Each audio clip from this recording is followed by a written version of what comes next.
Ndugu zangu Waislamu, tunayazungumza haya kwa sababu jamii tuliyokuwa nayo, dini yetu na sheria yetu ya Kiislamu inapigwa vita kubwa katika upande wa fikra. Leo hii kuna fikra nyingi potofu zimepandikizwa katika vichwa vya wengi katika Waislamu.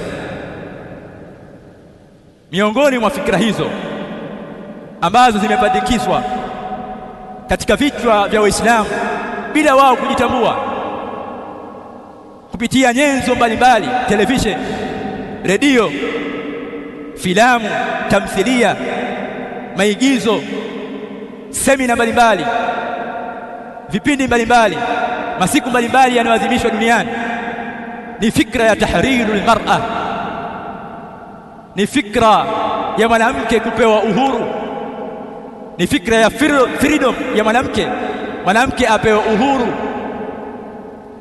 Ikatiwa dhana kwamba dini ya Kiislamu, ikawa kuna dhana kwamba sheria ya Kiislamu inamminya mwanamke, inambana, inamkandamiza. Ikaonekana sheria ya Kiislamu, ikaonekana mwanamke kulazimu nyumba yake na makazi yake, ikaonekana mwanamke atahajjud, kujihifadhi, kujistiri. Ikaonekana kwa mambo haya ni mambo ya kale, ni mambo ya kizamani,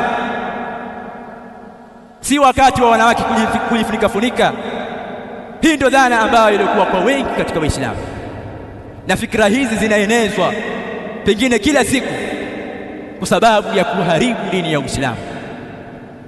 Malengo ya hawa ambao wanaeneza fikra hii ya tahrirul mar'a, mwanamke kupewa uhuru, mwanamke asisimamiwe, asiongozwe katika kheri, asiongozwe katika yale ambayo yana manufaa na dini yake na dunia yake. Lengo lao ni kuenea alfasad, kuenea uharibifu katika mgongo wa ardhi, kuenea fahisha.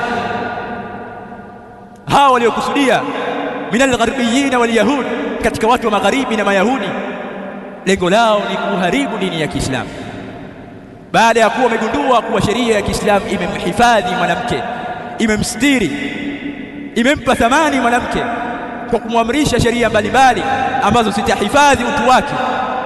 Wakaja na sera hii na kampeni hii ya kumtoa mwanamke katika nyumba yake bila haja yoyote na dharura yoyote, na huo ndio kaonekana kuwa ndio usasa. Angalia madhara mangapi yaliyopatikana kwa sababu hii.